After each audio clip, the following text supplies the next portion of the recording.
What if diabetes isn't a flaw in the human body?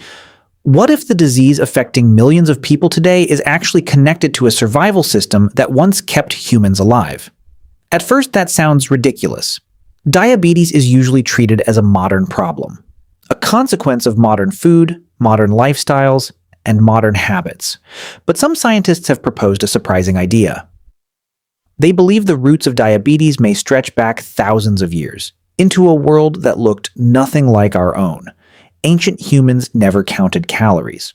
They never checked nutrition labels. Most never knew where their next meal would come from. Survival wasn't about choosing what to eat. It was about finding enough food to stay alive. And in that harsh world, certain traits became incredibly valuable. Those traits may still be with us today. Hidden survival instructions have been carried inside human bodies for thousands of years. They helped our ancestors endure famine, brutal winters, and long periods without food. But here's the strange twist. The very trait that may have helped your ancestors survive starvation could be hurting millions of people today. And that's where this story takes an unexpected turn. Because if those scientists are right, then diabetes may not be just a modern disease. It may be the side effect of an ancient survival strategy that never disappeared. Which brings us to a fascinating mystery. Did ancient humans actually get diabetes? Or were they unknowingly passing down the conditions that would make it possible in the future? To answer that, we have to go back to a time when the greatest threat to human life wasn't high blood sugar. It was avoiding starvation for one more day. Today, more than 500 million people around the world live with diabetes, and most explanations point to the same suspects. Too much sugar. Too much food. Not enough exercise. But what if the roots of this disease were planted long before supermarkets, soft drinks, or even civilization itself existed? To understand that possibility, we need to travel back to a world that looked nothing like our own, a world where finding food was one of humanity's greatest challenges.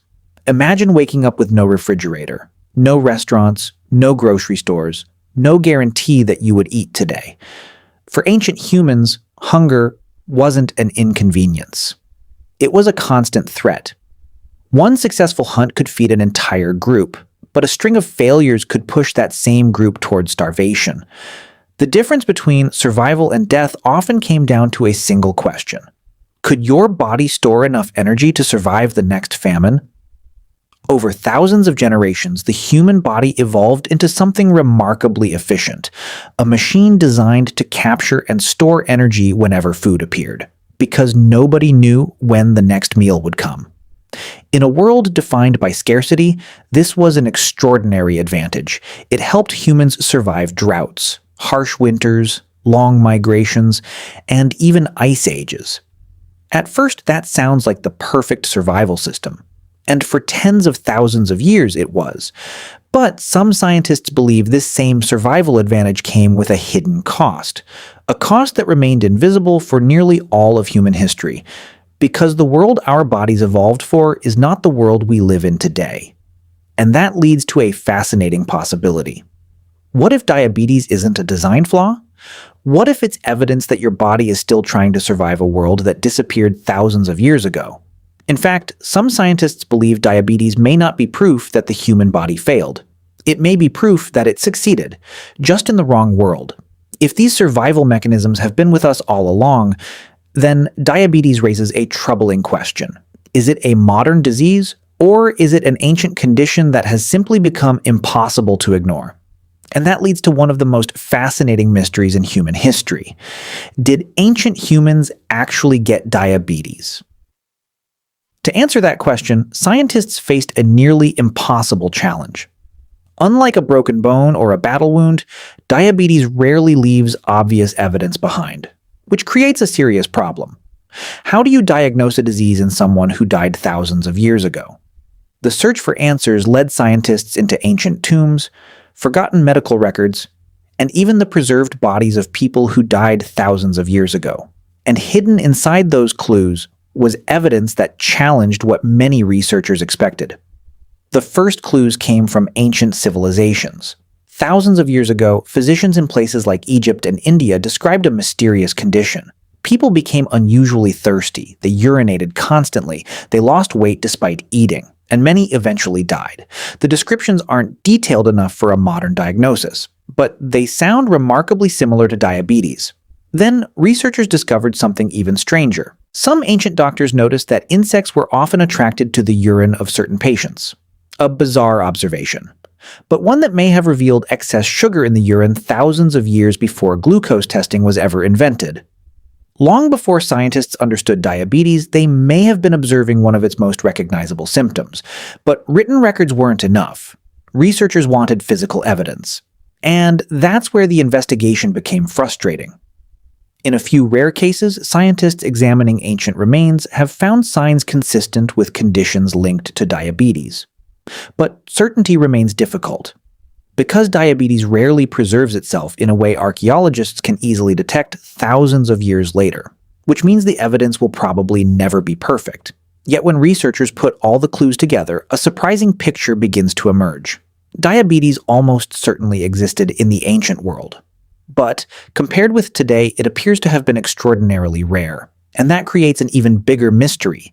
If the disease was rare, why are so many people developing it now? The obvious answer would be modern food, modern lifestyles, modern habits.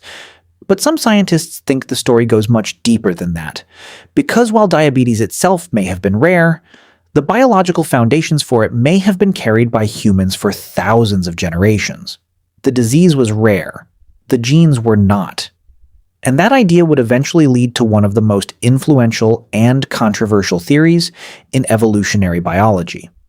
So if ancient humans rarely developed diabetes, why do so many people struggle with it today?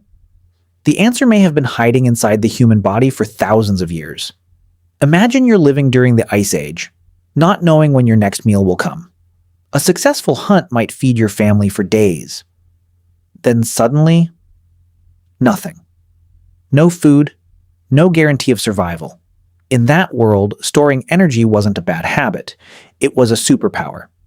The humans most likely to survive weren't necessarily the strongest or smartest. They were often the ones whose bodies could hold on to calories when food was available and use them slowly when food disappeared. At first, that sounds completely normal. But here's where the story gets strange. Generation after generation, these survival traits spread through human populations. They became incredibly successful, so successful that they may still be living inside your body right now. Think about that. The same biological system that may have helped your ancestors survive famine could still be influencing how your body handles food today. And that's the foundation of one of the most famous ideas in evolutionary medicine, the Thrifty Gene Theory. The theory suggests that some humans inherited genes that made them exceptionally good at saving energy, good at storing fat, good at preserving blood sugar, good at preparing for hard times. And for almost all of human history, that was exactly what you wanted. Because for millions of years, eating too much food wasn't the danger. Not having enough food was.